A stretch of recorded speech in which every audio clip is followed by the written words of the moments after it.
Exactly और exactly. Genesis भाई मैं आपको रिजल्ट अभी बता रहा हूँ कि आप लास्ट में इरेशनल साबित होंगे। मैं अभी रिजल्ट बता दे रहा हूँ, अब चलें गुफ्तगू शुरू करते हैं।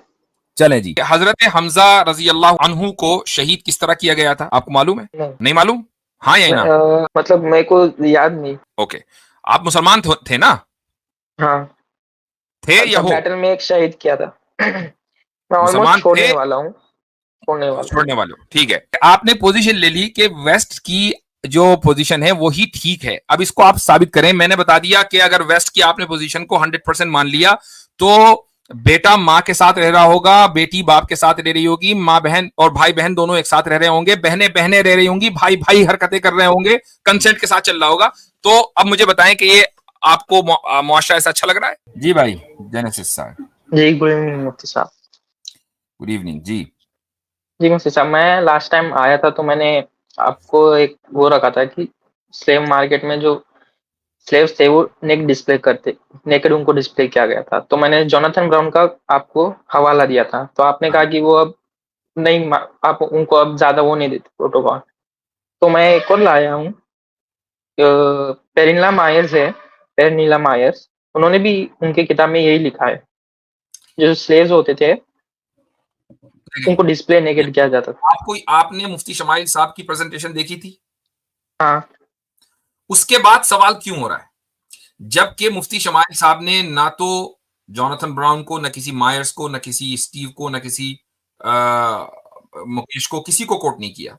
उन्होंने सिंपल जो हिस्टोरिकल रेफरेंसेस थे उनके ऊपर बात की। मसलन उनमें गालिबन अब मुझे याद नहीं है क्योंकि इसको भी कई साल हो गए हैं, लेकिन जो हमारे जो जो इब्तदाई रेफरेंसेस है ना, जिसमें हदीस और तारीख की किताबें, तारीख की रिवायतें हैं, उन्होंने उनके ऊपर बात की थी और उनको डीबंक किया था। ये सारे लोग वहीं से तो ले रहे हैं ना भाई। मान लीजिए नहीं, तारीख मगर तबरी इस्लामिक में, सिविलाइजेशन, तारीख तबरी में अगर कोई चीज लिखी हुई है तभी तो फिर वो मायर्स ने या इसी तरीके से जोनाथन ब्राउन ने ली होगी। अगर कोई चीज इस्लामी तारीख की किसी किताब में लिखी हुई नहीं है तो कहां से लेंगे लोग? तो इसलिए हम उसके ऊपर बात करेंगे कि तारीख तबरी में या इस तरह की जो दूसरी तारीख की किताबों में यह बात आ गई है तो वो अपनी सनद के एतबार से कितनी मजबूत है। अगर वो मजबूत है तो ठीक है, जोनाथन ब्राउन ने जो लिखा वो भी ठीक है। लेकिन अगर वो मजबूत नहीं है तो जोनाथन ब्राउन की बात भी गलत है। तो जोनाथन ब्राउन पर हमें एतमाद नहीं है। हमें ये बताए कि उसने कहां से लिया है। अब एकेडमिक्स है वो सर, उनको पता। इस तरह तो यानी आपको क्या लगता है, मैं और आतिफ भाई एकेडमिक्स में नहीं है? मैं भी एकेडमिक्स हूँ, एकेडमिशियन हूँ। हाँ, तो मगर ये इस्लामिक सिविलाइजेशन में हुआ है ना मुफ्ती साहब। और कम से कम आपने जिन लोगों का रेफरेंसेस दिया है उनसे ज्यादा अथॉरिटी तो रखते ही है, ये तो तय है। तो इस्लामिक सिविलाइजेशन में तो हुआ था ऐसा, उन्होंने भी लिखा है। तो क्या ये इस्लामिक था या अनइस्लामिक था? सिविलाइजेशन में बहुत कुछ वाकयात हुए हैं। इस्लामिक सिविलाइजेशन में सैयदना हुसैन रजी अल्लाह अन्हु की शहादत हुई है। इस्लामी सिविलाइजेशन में हजरत अली रजी अल्लाह उनकी शहादत हुई है। हजरत अमीरुल मोमिनीन उमर इब्नुल खत्ताब रजी अल्लाह उनकी शहादत हुई है। तो क्या इन सारी चीजों को हम ऑन कर लें? ओके, तो ये अनइस्लामिक था आपकी तरफ से, ये समझ लो। जाहिर है, मैंने पहले भी यही बात की थी, आज भी ये कह रहा हूँ। ठीक है। और मुफ्ती साहब, आपने मुझे मैरिटल रेप के बारे में समझाया था। जेनेसिस भाई, इसमें दो चीजें हैं। एक ये एक मिनट मेरे को मेरा हो जाने दीजिए। 2-3 क्वेश्चन है, फिर क्या मेरे को बाद में टाइम नहीं मिलेगा? पॉइंट कंप्लीट कर रहा हूँ। हम ये कह रहे हैं जेनेसिस भाई कि आप जो ये कह रहे हैं कि इस्लामिक सिविलाइजेशन में ये चीज हुई थी, हम इसको ही रद्द कर रहे हैं कि ऐसा नहीं हुआ। ये हुआ, अगर आप पहले प्रूव कर दें कि ये हुआ तो वो अनइस्लामिक है, वो सेकंड स्टेप है। हम फर्स्ट स्टेप पे ही क्वेश्चन उठा रहे हैं। ठीक है, सही। ओके। तो फिर मैं ये कह रहा था, अगर हुआ है ना तो आप हमें वो रेफरेंस ना दें कि इसने ब्राउन ने क्या लिख दिया और ब्लैक ने क्या लिख दिया और व्हाइट ने क्या लिखा। आप बताओ इस्लामिक जो किताबें क्लासिकल, वहां से रेफरेंस दें, उस पर हम वहां से तो नहीं है। हाँ, और आपने मेरे को समझाया था, ठीक है, आपने मेरे को समझाया था मैरिटल रेप आपके यहाँ एग्जिस्ट नहीं करता। यार आप मैरिटल मत कहा करो, मैरिटल इसको सही करो। मैरिटल वही, हाँ वही नहीं है ना। हाँ वही, आपने बोला कि वो टर्मिनोलॉजी एग्जिस्ट नहीं करती और आप नहीं मानते, ठीक है। मगर इस्लाम का क्या कहना है इस पे? अगर वाइफ जो है वो रेडी नहीं होती तो क्या हस्बैंड उसको फोर्स कर सकता है? पिछली मर्तबा जब आपने ये सवाल किया था तो आसिम भाई ने एक मिसाल दी थी, वो क्या मिसाल थी आसिम भाई, थोड़ा सा उसको रिपीट कीजिएगा।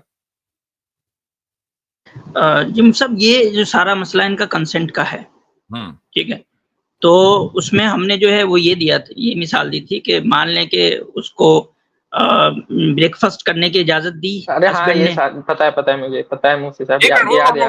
Hold on genesis, hold on, behave. Breakfast करने की जो है एक लुकमा खाया बीवी ने, क्योंकि वो तो नाना नक्का मर्द के जिम्मे है। एक लुकमा खाया बीवी ने, अगले कहता है कि अब आगे आपको इजाजत नहीं, आप नहीं खा सकते, आगे कंसेंट नहीं है मेरा कि मैं नाना नक्का दूं आपको। तो जेनेसिस भाई का ये आर्गुमेंट था कि ये नहीं कर सकता शौहर। जी हाँ, तो मैं यही सवाल है, एग्जैक्टली यही सवाल है कि अगर आप ये सवाल लेकर आ रहे हैं ना हमारे पास कि जी मैरिटल रेप जो है वो एग्जिस्ट करता है नहीं करता, इस्लाम इस ताल्लुक से क्या कहता है, तो इस्लाम इस ताल्लुक से नहीं बात करेगा, इस्लाम बात करेगा कि कंसेंट किसे कहते हैं। इस्लाम कंसेंट के ऊपर बात करेगा। अगर कंसेंट मौजूद है तो फिर अब आप ये जो साइड की टर्म्स निकाल कर लाएंगे, इस्लाम उन टर्म्स को रिजेक्ट कर देगा, और कंसेंट मौजूद नहीं है तो बस बात ही खत्म है, जाहिर है फिर वो चीज गलत है। हाँ, तो इस पे से है, जैसे कंसेंट है तो गलत है, तो व्हाट अबाउट स्लेव वुमन? उसका कंसेंट है? नहीं है। किसने कह दिया? उसका तो सबसे ज्यादा कंसेंट मौजूद है। उसके कंसेंट के बगैर वो आ ही नहीं सकती। शॉर्ट रखे आंसर, मेरे को थोड़ा एक दो सवाल पूछने हैं। हाँ शॉर्ट, मतलब मेरा तो एक भी जुमला पूरा नहीं होता, आप कह रहे हो कि शॉर्ट रखूं। मैंने बताया कि एक स्लेव वुमेन का कंसेंट मौजूद है, अगर उसका कंसेंट ना होता तो वो कभी भी स्लेव ना बनती। ये सिंपल सी बात है। मैं इनको आज के एग्जांपल से समझाना चाहता हूँ। मिसाल के तौर पे समझें कि आप जहाँ रहते हैं वहाँ नॉर्म है कि आप अगर ट्रैफिक सिग्नल तोड़ेंगे तो आपको जो है 10,000 रुपए देने हैं, ठीक है, ये नॉर्म है, आपको पता है। उसके बावजूद आप सिग्नल तोड़ते हैं, उसके बाद जब 10,000 का चालान कटता है तो आप कहते हैं मेरा कंसेंट नहीं है, मैं 10,000 नहीं देना चाहता। ये बात मानी जाएगी कि आपका कंसेंट नहीं है, आप 10,000 नहीं देना चाहते आप। तो जब एक सोसाइटी के अंदर ये नॉर्म था और पहले से पता था कि मैं अगर ये काम करूंगा, इसके पादाश में, इसके ज़िम्न में जो है मुझे स्लेव बनना पड़ सकता है, और स्लेव बनने के ये नतायज हैं, ये कॉन्सिक्वेंसेज हैं, ये सब पता है आपको। उसके बावजूद आप उस यानी कि प्राइमरी कॉज को आप जो है इनिशिएट कर रहे हैं, यानी कि वॉर में जाना ये प्राइमरी कॉज है, फिर उसके क्या कॉन्सिक्वेंसेज होंगे ये सब पता है आपको। इसको आप इनिशिएट कर रहे हैं, फिर आप बीच में कह देंगे कि मेरा कंसेंट इस बात के लिए नहीं है। मैं एक केस आपके सामने रखता हूं जेनेसिस। इमेजिन करो, आपको याद है, अगर इस्लामिक हिस्ट्री आपने पढ़ी होगी, कि हजरत हमजा रजी अल्लाह अन्हु को शहीद किस तरह किया गया था, आपको मालूम है? नहीं मालूम? हाँ या ना? मतलब मेरे को याद नहीं। ओके, आप मुसलमान थे ना? हाँ थे या हो? बैटल में एक शहीद किया था। मैं ऑलमोस्ट छोड़ने वाला हूँ। छोड़ने वाले हो, ठीक है। हजरत हमजा रजी अल्लाह अन्हु को बैटल में यानी जंगे उहद में शहीद किया गया, और न सिर्फ ये कि शहीद किया गया बल्कि उनकी बॉडी, उनके ऑर्गन्स को काटा गया, और उनके लिम्स को काटा गया, और उनकी बॉडी को मुसला बना दिया गया, जो गया कि यानी ऐसा कि वो रिकॉग्नाइजेबल नहीं रही। यहां तक कि अच्छा, ये काम किसने किया? ये गुलाम ने किया, जिसने बाद में इस्लाम कबूल कर लिया था। किसके कहने पर किया? एक औरत के कहने पर किया, जिसका नाम है हिंद, जो वाइफ है अबू सुफियान की, जिन्होंने बाद में इस्लाम कबूल कर लिया था। इस्लाम कबूल करने के बाद मसला साफ हो गया। लेकिन इमेजिन करें कि अगर इस्लाम कबूल करने से पहले इस जंग में या इस जंग के बाद अगली जंग में हिंद को गिरफ्तार कर लिया जाता और स्लेव वुमन बना लिया जाता, तो क्या आप ये कहते कि यार इस बिचारी की क्या खता, इसको स्लेव वुमन बना लिया? ये वही तो औरत है ना कि जिसने हजरत हमजा का कलेजा चबवाया था और किस बुरी तरीके से मरवाया था, उनको शहीद करवा दिया था। तो अब ये औरतें हैं, इस तरह की औरतें हैं कि जिनको जंग में स्लेव बनाया जाता था, और उनका बाकायदा कंसेंट होता था, वो जंग में शरीक होती थी अपनी राय के साथ, या वो शरीक होती थी अपने मोटिवेशन के साथ। बाकायदा उस जमाने में ये कल्चर था कि जब जंगे होती थी तो कबीले वाले अपनी औरतों और बच्चों को साथ में लेकर आते थे। क्यों? ताकि पीठ फेरकर भागना ना पड़े, भागेंगे तो बीवी बच्चों को पीछे छोड़ना पड़ेगा। तो ये तय होता था कि भाई लड़ेंगे या मरेंगे, इसलिए बीवी बच्चे वहां पर मौजूद हैं। तो जब मैदाने जंग में बीवी बच्चे मौजूद हैं जो मोटिवेट कर रहे हैं सोल्जर्स को, तो जब शिकस्त होगी तो उन बीवी बच्चों को कॉन्सिक्वेंसेस के तौर पर ऑब्वियसली स्लेव बनाया जाएगा, तो वो तो जंग में शामिल है। Okay okay. और फिर जैसे मैंने कहा मैरिटल रेप या कॉन्क्यूबेनेज का हो गया जो रेप है, मैं ये कहना था रेप नहीं है ना, अब आपके नजरिए से नहीं मगर मेरे नजरिए से, अब भले ही मैं उसको प्रूव नहीं कर सकता, जस्टिफाई नहीं कर पाए ना, हमारा नजरिया नहीं है, मेरे पास वर्ड्स नहीं है इसको जस्टिफाई करने का। आपके पास क्या नहीं है? वर्ड्स नहीं है, मेरी स्पीच उतनी अच्छी नहीं है, तो इसलिए मैं उसको जस्टिफाई नहीं कर पा रहा हूं। नहीं है भाई, इसका ताल्लुक स्पीच से नहीं है। आपके पास, आप मुझे आके रेफरेंसेस दे रहे हो अला बला लोगों के। अब मैंने आपसे पूछा कि भाई क्लासिकल रेफरेंसेस वो आपके पास भी नहीं, चूंकि उन्होंने भी नहीं जिक्र किए हैं, जॉनथन ब्राउन ने भी जिक्र नहीं किए हैं, तो आप कहां से लाओगे? ठीक है, तो बात आपकी ये है कि आपकी जो मोरालिटी है वो वेस्ट से आ रही है, तो चूंकि वेस्ट ने इसको मैरिटल रेप मान लिया, इसलिए आप मैरिटल रेप मान रहे हैं। वेस्ट ने कंसेंट की एक खास डेफिनेशन दी है, लिहाजा वही डेफिनेशन आपके नजदीक एक्सेप्टेड है। वेस्ट ने ये कहा कि नहीं, outside of marriage as long as, मुझे एक बात बताएं आपके, अगर मियां बीवी नहीं है बल्कि बॉयफ्रेंड एंड गर्लफ्रेंड है, दोनों अडल्ट हैं, दोनों का कंसेंट है, तो क्या दोनों का मैरिटल रिलेशन कायम करना, जो मैरिटल नहीं है रिलेशन, ये कायम करना आपके नजदीक दुरुस्त है? लिविंग रिलेशन में रहना मतलब? हाँ, लिविंग रिलेशन में रहना दुरुस्त है। मेरे को कोई प्रॉब्लम नहीं अगर वो दोनों रहते तो। एग्जैक्टली तो इसका मतलब ये है कि आप न सिर्फ ये कि कंसेंट को मानते हैं, बल्कि कंसेंट की वो डेफिनेशन मानते हैं कि जो वेस्ट ने आपको दी है। ठीक है, अगर यही बात है तो फिर मुझे एक बात बताएं कि क्या आप या कोई दूसरा शख्स अगर अपनी बहन के साथ लिव इन रिलेशन में रहना चाहे तो रह सकता है? क्या समझते हैं आप? बिल्कुल ठीक है जी? ठीक है? नहीं मतलब क्या बोले आप, मैं सुना नहीं। मैंने बोला कि आप या कोई दूसरा शख्स अपनी बहन के साथ, दोनों अडल्ट हैं, लिविंग रिलेशन में रहना चाहे, कंसेंट, विद कंसेंट, ठीक है? अगर मुझे कोई प्रॉब्लम नहीं है उसमें। आपको वो भी कोई प्रॉब्लम नहीं है, क्यों? इसलिए प्रॉब्लम नहीं है क्योंकि आपने वेस्ट को अपना आइडियल मान लिया है। किस बुनियाद पर माना? साहब वही बेटर है, क्योंकि अब वही इस्लाम के पास ऐसा कुछ नहीं है, वही बेटर है। इस्लाम के पास ऐसा कुछ नहीं है। अब इसी पर बात करेंगे, ठीक है? इस्लाम के पास नहीं है, वो एक अलग बात है, वो अलग बात है। थोड़ा शॉर्ट रखें, मेरे को सवाल पूछने दीजिए, बाद में आप नहीं, हम यहाँ इस तरह जब यहाँ पर आए तो वो बेहतर है, ये पोजीशन ले रहे हैं वो बेहतर है, तो आपको साबित भी करना होगा कि क्यों बेहतर है। एग्जैक्टली। और जेनेसिस भाई, मैं आपको रिजल्ट अभी बता रहा हूँ कि आप लास्ट में इरेशनल साबित होंगे। मैं अभी रिजल्ट बता दे रहा हूँ, अब चलें गुफ्तगू शुरू करते हैं। चले जी। तो अब आपको ये साबित करना है कि वेस्ट ने जो मॉडल दिया है वही बेहतर है जी। अब अगर तस्वुर करें, इमेजिन, होल्ड ऑन, तस्वुर करें कि अगर ये चीज आम हो जाए कि भाई बहन दोनों आपस में जिंदगी गुजारे, लिविंग रिलेशन में रहें, माँ और बेटा जिंदगी गुजारें इसी तरीके से, तो क्या आप ऐसी सोसाइटी को एक आइडियल सोसाइटी मानते हैं? मेरे नजदीक तो नहीं होगा, मेरे लिए वो नहीं सही। तो अभी तो आपने बोला कि वो बिल्कुल ठीक है और वेस्ट का मॉडल ही अच्छा है। उनके कंसेंट के हिसाब से उनके लिए ठीक है, मेरे लिए नहीं ना। अब ये थोड़ी, अरे भैया अभी आपने बोला कि आपके एतबार से वही ठीक है। हाँ, तो मैंने बोला उन दोनों के हिसाब से, अब मेरे पर्सनल व्यू से खराब है। क्यों खराब है? अब हमारे इंग्रेंड है पहले से मेमोरी में कि ऐसे रिलेशंस नहीं होने चाहिए। नहीं, किसने कह दिया इंग्रेंड है? ये तो वेस्ट के लोगों की मेमोरी में इंग्रेंड था कोई, वो तो उन्होंने बदल दिया, उनको ये चीज अच्छी लगी, उन्होंने एडॉप्ट कर ली। उनका मुआशरा और हमारे मुआशरे में आज से 100 साल पहले फर्क कोई था? तो जिस तरह उन्होंने बदला आप भी बदल सकते हैं। तो उनकी में अगर आप ये करेंगे नहीं हमारी मेमोरी में इंग्रेंड है, उनकी मेमोरी में भी यही था इसी तरह, उन्होंने तो बदला, आप क्यों नहीं बदल रहे?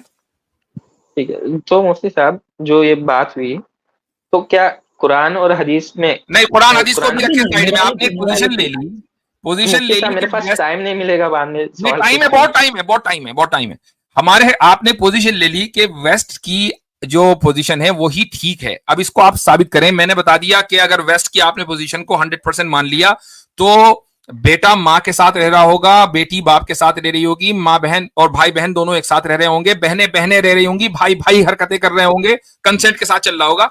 तो अब मुझे बताएं कि ये आपको मुआशरा ऐसा अच्छा लग रहा है? मुझे पर्सनली अच्छा नहीं लग रहा है, बट वो लोग मैं पूछ रहा हूं क्यों? क्योंकि वेस्टर्न जो पोजीशन है वो आइडियल आपके नजदीक क्यों नहीं अच्छा लग रहा है? उसी का तो रिजल्ट है ना ये, क्योंकि हम ऐसा ग्रो होते आए कि ऐसा सन और मदर के बीच में कुछ नहीं होना चाहिए, या डॉटर या फादर के बीच में नहीं होना चाहिए। हम बचपन नहीं होना चाहिए। एग्जैक्टली क्योंकि हमें प्रोहिबिशन क्या है वो, अब एज किसने रिलीजियस किया बोलूं तो किसने किया? ये तो इस्लाम ने प्रोहिबिशन किया, इस्लाम ने बोला ना नहीं होना चाहिए। हाँ आप तो इस्लाम को मानते नहीं है, तो फिर किसने किया है आपके साथ? अच्छा अच्छा, ये भी तो इनग्रेडिएंट था ना कि एक अजनबी लड़का और अजनबी लड़की दोनों एक साथ नहीं रहने चाहिए शादी से पहले, ये भी तो इनग्रेडिएंट था ना, ये क्यों बदला? अच्छा अच्छा, एक चीज और पूछता हूँ, एक चीज और पूछता हूँ, होल्ड ऑन, एलजीबीटी को सपोर्ट करते हो? मैं ऐसा मेरा उस पर कुछ कहना नहीं है। इसलिए कहना नहीं कि यहाँ फंसना है आगे, इसलिए नहीं नहीं। कहना है जो कि फंसना है। वरना एक आदमी जो मैरिटल रेप पर पोजीशन रखता हो, जो कॉन्क्यूबाइनेज पर जबकि उनका दौर खत्म हो चुका पोजीशन रखता हो, एलजीबीटी हर जगह चल रहा है उस पर पोजीशन ना रखता हो, ये तो बहुत ही हिपोक्रेटिकल पोजीशन है भाई। देखिए मैं इसलिए बोल रहा हूँ कि मेरे पास एक्सप्लेनेशन अच्छे नहीं है मुफ्ती साहब, कि मैं तो मैं अब आपसे सवाल ये कर रहा हूं कि अगर एक मर्द और मर्द, दो अजनबी मर्द है, दोनों साथ में रहना चाहते हैं, दोनों अडल्ट हैं, कंसेंट के साथ रह रहे हैं, दो लड़कियां हैं एज ए लेस्बियन दोनों साथ रहना चाहती हैं, आप इसको सपोर्ट करते हैं या नहीं? अजनबी हैं, अगर डिपेंड करता है आप कैसा सपोर्ट बोल रहे हो, जैसे कि आप इसको मॉरल समझ रहे हैं? मेरे लिए मेरे खुद के पर्सनली ये ठीक नहीं है, क्योंकि नेचर ने हमेशा नहीं बनाया, मैन एंड वुमेन में बनाया, तो ये नेचर चेंज करने जैसी हो गई। तो अगर आप, ये तो वेस्टर्न आइडियोलॉजी के ऊपर है ना, पूरा वेस्टर्न मॉडल ही यही है। तो अभी आपने कहा कि वेस्टर्न मॉडल ही बेहतर है, तो उस मॉडल के ये जो जितने अलग अलग मैनिफेस्टेशंस हैं, आपको ये क्यों नहीं अच्छे लग रहे हैं? जरूरी नहीं है कि सभी अच्छे लगे। अच्छा, अब देखें, आसिम भाई ने एक चीज प्रेडिक्ट कर दी थी, वो चीज साबित हो गई। वो प्रेडिक्ट ये कर दिया था कि आप आखिर में जाकर इर्रेशनल साबित होंगे। अब आप कंसेंट की डेफिनेशन उठा रहे हैं वेस्ट से, लेकिन जब हम उस कंसेंट की डेफिनेशन को दो अजनबी मर्दों या दो अजनबी औरतों या भाई बहन और मां बेटे के ऊपर अप्लाई करते हैं, तो आप वहां निकाल जाते हैं, तो आपकी डेफिनेशन इनकंसिस्टेंट रहती है। यह है इर्रेशनल होना। तो आपका इर्रेशनल होना साबित हो गया। मुफ्ती साहब मैं यही बोल रहा था कि मैं एक्सप्लेन नहीं कर सकता अच्छे से, यही कहना था मेरा। जेनेसिस भाई, यहाँ एक्सप्लेनेशन का मसला नहीं है, यहाँ डिनायल का मसला है। यहाँ आपको एक्सप्लेन करने ठीक है, तो मैं आपने एक प्रिंसिपल दिया, शुरू में एक प्रिंसिपल दिया कि कंसेंट का, उस कंसेंट के प्रिंसिपल के साथ आप स्टिक नहीं है, चल नहीं रहे, आप उसको फिर खुद ही जो है वो डिनाई कर रहे हैं। जी हाँ जी, अब देखिए, अब मेरे को इस पे तो ज्यादा डिस्कस नहीं करना है, क्योंकि मैं एक्सप्लेन नहीं कर सकता आपको, क्योंकि मेरी एक्सप्लेनेशन ठीक नहीं है। आपका मसला एक्सप्लेनेशन का नहीं है भाई, एक बात बताऊं मैं आपको, मसला एक्सप्लेनेशन का नहीं है। आपकी जबान में ताले नहीं पड़े, आपके पास अल्फाज की कमी नहीं है। आपको अगर ये कहना है ना कि मैं एक्सप्लेन नहीं करता हूं, तो आप कह रहे हैं बहुत अच्छी तरीके से कि मैं एक्सप्लेन नहीं कर पा रहा हूं। मसला एक्सप्लेनेशन का नहीं है, मसला अल्फाज का नहीं है, मसला है थॉट्स का, कि आपके पास सही थॉट प्रोसेस नहीं है। अगर सही थॉट प्रोसेस होगा तो एक्सप्लेन भी करोगे बहुत अच्छी तरीके से। एक से एक मुल्हिद आता है हमारे पास और ठीक ठाक एक्सप्लेन कर देता है अपने आप को, चूंकि उसका कोई ना कोई थॉट प्रोसेस है। आपका तो कोई थॉट प्रोसेस ही नहीं है, तो एक्सप्लेन कहां से करोगे? एक पॉइंट ऑफ व्यू हो कह सकते हैं।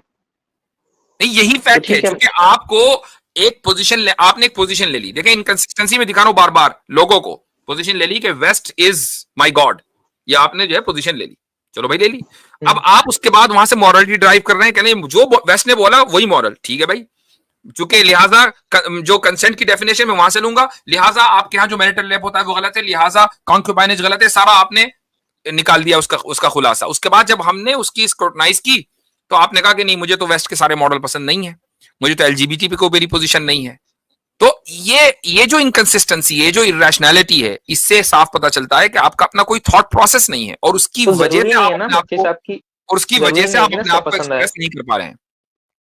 तो जरूरी थोड़ी है कि मैं हर एक चीज को सपोर्ट करूं। अब मेरे पर्सनल व्यू से भी मेरे को लगता है गलत है, तो जेनेसिस भाई बात इसकी नहीं है कि आप हर अच्छा जाने दीजिए, मेरा सवाल सुन लीजिए, मेरे होने आए सवाल 2-3 सवाल ये। जेनेसिस भाई मैं अब आपको रोकूंगा फर्दर क्वेश्चनिंग से, इसलिए कि वो जो सवाल है ना, वो प्रिंसिपल उसूली सवाल नहीं है, वो जो है वो फाउंडेशन नहीं है, वो जो है वो फुरुआत हैं, वो तो सिनारियोज हैं, वो आप कभी जिंदगी में सेटिस्फाइड नहीं हो सकते। अगर आप वेस्ट के यानी कि कॉन्सेप्ट ऑफ कंसेंट को लेंगे, वेस्ट के कॉन्सेप्ट ऑफ मोरालिटी को लेंगे, तो आप कभी भी इन सारे जो आपके सवालात आ रहे हैं ना, इसका कोई फायदा नहीं है। देखिए असल होता है कि देखिए आप क्या कर रहे हैं कि आपका जो ऑपरेटिंग सिस्टम है वो एप्पल का है और आप जो है वो फंक्शनिंग हमसे सवाल कर रहे हैं एंड्रॉइड के बारे में। तो भाई मैं आपको लाख समझाता रहा हूँ एंड्रॉइड कैसे फंक्शन करता है, वो आपके सिस्टम में नहीं फिट नहीं होगा। डीजल की गाड़ी को चार्ज करेंगे तो चार्ज नहीं होगी भाई, उसके लिए टेस्ला ही चाहिए। ठीक है, तो फिर मुफ्ती साहब जो आपने कहा था मैरिटल रेप का कि एक इस्लामी एग्जिस्ट नहीं, बट जो वेस्टर्न स्कॉलर्स है इस्लाम के वो तो कहते हैं कि ये एक चीज नहीं है इस्लाम में, तो वो क्यों मान लेते हैं ये वेस्टर्न स्कॉलर्स इस्लाम के? वेस्टर्न स्कॉलर्स क्या कह रहे हैं क्या नहीं कह रहे हैं हमें उससे कोई फर्क नहीं पड़ता जब तक कि आप हमसे रेफरेंस के साथ बात नहीं करेंगे। ठीक है भाई, जिन लोगों का आप हवाला दे रहे हैं उनको तो हम तो उनको 2 टके का स्कॉलर्स नहीं मानते। आप यासिर काजी को स्कॉलर नहीं मानते? यासिर काजी को मैं एक इल्मी शख्सियत मानता हूं, लेकिन मैं उनको अथॉरिटी नहीं मानता हूं। बहुत सी चीजों में मैं इख्तिलाफ करता हूं, उनके मुंह पे कर चुका हूं। तो इख्तिलाफ तो होता है ना मुफ्ती, इसका मतलब ये थोड़ी है कि पूरा नॉलेज उनका डिनाई किया जाए। नहीं, मैं ये नहीं कह रहा हूं, मैं हरगिज़ ये नहीं कह रहा हूं, मैं हरगिज़ ये नहीं कर रहा हूं क्योंकि मैं पूरे नॉलेज को डिनाई कर रहा हूं, लेकिन बहरहाल he has a lot of problematic stuff. हाँ, बाकी ये है कि वो क्या कह रहे हैं भाई। जाकिर नाइक ने क्या कहा, आप कल को जाकर यासिर काजी अगर लाइव स्ट्रीम करेंगे तो आप यासिर नदीम अल वाजदी का रेफरेंस दे देंगे। मैं भी उल्टा सीधा बोल सकता हूँ, यासिर काजी भी उल्टा सीधा बोल सकते हैं और नोमान अली खान भी बोल सकते हैं। हम ह्यूमन बीइंग, हम रिलीजन के ऊपर ये नहीं कि हमारा कहा हुज्जत है, हम भी बात करेंगे तो रेफरेंस के साथ करेंगे। और अगर बगैर रेफरेंस के साथ आप हम बात कर रहे हैं और आप मुझे कहीं और कोट करेंगे और सामने वाला रेफरेंस मांगता है तो उसका हक है। ठीक है, जो मैं ये कर रहा था वेस्टर्न साइड में जो है, ठीक है, आपके नजदीक मैरिटल रेप का ये एग्जिस्ट नहीं करता। अब इनसे इजाजत ले लें, इनके तक में तीर खत्म हो चुके हैं। एक मिनट चाहिए, बात मुकम्मल कर लेने दे फिर इंशाल्लाह अगले कॉलर। जी जाने दीजिए, अभी मैं सिर्फ लास्ट सवाल पूछ लेता हूँ तो इसके बाद मैं समराइज करना चाहता हूँ। तो फिर नहीं, अभी समराइज कर लें लास्ट सवाल पूछने से पहले, चूंकि अगर आपने लास्ट सवाल पूछा फिर गुफ्तगू इतनी लंबी होनी है। आसिम भाई ने बात बिल्कुल सही कही, जो बात होनी चाहिए वो उसूली होनी चाहिए। आपका जो सारा मसला है ना, चाहे वो कॉन्क्यूबाइनेज का हो या वो मैरिटल रेप का हो, वो कंसेंट से रिलेट करता है, तो we have to stick to consent. अगर कंसेंट आपका क्लियर नहीं हो रहा है तो फिर कोई भी मसला क्लियर नहीं होगा। अब इस पर अगर आपको समराइज करना है तो समराइज कर लें। ठीक है, मैं जांच पर ये कहना चाहूंगा, ठीक है आप, ठीक है, मैं बस इतना कहना चाहता हूँ कि जो फोर्स है, चाहे वो हस्बैंड वाइफ पे है या मास्टर कॉन्क्यूबाइन पे है, क्या वो फोर्स सही है इस्लाम के जरिए? अगर फोर्स गलत है तो क्या गवर्नमेंट की फोर्स अपने सब्जेक्ट्स के ऊपर गलत है? फोर्स गलत है तो अगर फोर्स करना किसी को बाय इटसेल्फ रॉन्ग है तो क्या गवर्नमेंट का अपने सिटीजन्स को फोर्स करना गलत है? आई डोंट नो, मैंने सोचा नहीं कभी। यही मैं कह रहा हूं, इसी को मैं कहता हूं थॉट प्रोसेस। आपने कहा यार किसी को फोर्स करना गलत है, लिहाजा हस्बैंड के लिए गलत है कि वाइफ को फोर्स करे, एक मास्टर के लिए गलत है कि वो अपनी कॉन्क्यूबाइन को जो है वो फोर्स करे। यहां तक तो आप पहुंच गए, क्योंकि आपके जहन में जो मुल्हिद बैठे हैं ना चैनल पर अपने अड्डे खोलकर, उन्होंने यही मिसालें डाली हैं। उसके आगे आपका जहन ही नहीं है, आपकी इंटेलेक्चुअलिटी वहीं खत्म हो जाती है। जैसे हमने आप हमारे पास लेकर आते हैं, हम आपसे अगला सवाल करते हैं कि भाई अगर फोर्स गलत है तो गवर्नमेंट फोर्स करती है, दिन रात करती है। दुनिया की हर गवर्नमेंट अपने सिटीजन्स को फोर्स करती है, हर गवर्नमेंट करती है, इवन डेमोक्रेसी भी करती है। डिक्टेटरशिप की बात नहीं हो रही है। अगर डेमोक्रेसी में 51% वोट लेकर अगर कोई आदमी प्रेसिडेंट या प्राइम मिनिस्टर बन जाता है तो 49% लोगों की विशेष के खिलाफ वो प्राइम मिनिस्टर बना है या प्रेसिडेंट बना है। वो कानून जो बनाता है 49% लोग उससे मुत्तफिक नहीं होते, लेकिन उसके बावजूद मानना पड़ता है। फोर्स के बगैर आप दुनिया में चल ही नहीं सकते, क्योंकि जैसे ही आपने फोर्स को माइनस कर दिया आप फौरन यूटोपिया में आ गए। यूटोपिया एग्जिस्ट ही नहीं करता। यूटोपिया समझते हैं? नहीं। तो भाई आप समझते क्या है? पहले आप अपने थॉट प्रोसेस को दुरुस्त करें मेरे भाई, उसके बाद फिर अगला स्टेप लें। आपका जो मसला है ना वो यही है कि आपकी नॉलेज बहुत लिमिटेड है और आप ये दावा कर रहे हैं मैं इस्लाम को छोड़ने वाला हूं, चूंकि मैं वेस्ट को आइडियलाइज करता हूं और वेस्ट के बारे में आपको पता है नहीं कुछ भी। ठीक है, तो ठीक है, क्या कुरान और हदीस में इसका डायरेक्ट या इनडायरेक्ट रेफरेंस है? तो अब यहां पर बात हो गई है। बिल्कुल कुरान हदीस इस बात के बारे में कहता है कि अथॉरिटी जो है वो अपने मातहतों के ऊपर बिल्कुल फोर्स लागू कर सकते हैं कुरान और सुन्नत की रोशनी में। इसके ताल्लुक से जगह जगह बहुत सारे मसाइल हैं, पूरा कुरान और हदीस और फिका जो है उसी के ऊपर है। तो ये बगैर फोर्स के तो इस दुनिया में एक दुकान नहीं चल सकती, कोई कंट्री और कोई ऑर्गेनाइजेशन छोड़िए, आप एक दुकान नहीं चला सकते बगैर फोर्स के। तो ठीक है, मेरा हो गया, तो मैं समराइज कर देता हूँ। मैंने सबसे पहले हम खुद कर लेंगे, बाकी समरी हम पे छोड़ दीजिए, हमारे लोगों पर छोड़ दीजिए, वो खुद ही कर लेंगे। नहीं, बस मेरे को मेरी तरफ से एक बार रीचेक करना है। नहीं, आप तो एक्सप्रेस करिए मेरे भाई, आप तो एक्सप्रेस नहीं कर सकते ना, तो छोड़िए, क्यों करना, क्यों जो अभी बोल रहा हूँ तो बस उतना ही है मुझसे साहब, बस वो आप खुद ही कर लीजिएगा अपने तौर से, हम क्यों आपको, आप सुन लीजिए। नहीं जरूरत नहीं है ना कोई हमें, आप you are not going to add any new point. हाँ, छोड़ दीजिए। और जब आप आए दोबारा तो भाई थोड़ा सुनने का जज्बा रखा करें और सामने वाली बात कंप्लीट होने दिया करें। एक बात ये क्लियर की है कि इस पूरे गुफ्तगू से कोई ये तासुर न ले कि इस्लाम जो है, जो ऑनर किलिंग या डोमेस्टिक वायलेंस वगैरह होते हैं, उसको जो है वो इंडोर्स करता है। सही। जो औरतों के जो मजालिम है वो बिल्कुल है, हम उसको इस्लामिक फ्रेमवर्क के अंदर जो है रिकॉग्नाइज करते हैं। और हम ये कहते हैं कि औरतों की जो सेक्सेस है, और सेक्सेस की डिफिनेशन में हमारे यहाँ दुनिया और आखिरत दोनों का मफहूम शामिल होता है। सेक्सेस का मतलब सिर्फ जो दुनिया में बताया जाता है वो, तो मर्द और औरत दोनों की कामयाबी जो है वो इस्लामिक फ्रेमवर्क में है। और इस्लाम जो है वो अपने फ्रेमवर्क में जुल्म के खिलाफ है। तो जहां भी जुल्म पाया जाएगा, चाहे वो मर्द पे हो, औरत पे हो, वो एक गैर इस्लामी चीज है। जी हाँ, इसीलिए हमने जो बात कही वो ये कि कुरान और सुन्नत की रोशनी में हम फोर्स को डिफाइन करेंगे। तो बिल्कुल जाहिर है कि ऑनर किलिंग जो है वो उसको एज ए मर्डर ही देखा जाता है, और जो आदमी इस तरह की हरकत करता है तो उसके ऊपर सजाए मौत ही आती है, क्योंकि ये फोर्स का सही तरीका नहीं है। तो चलें, अच्छा हुआ आपने इसको क्लेरिफाई कर दिया, जज़ाकुमुल्लाह खैरन।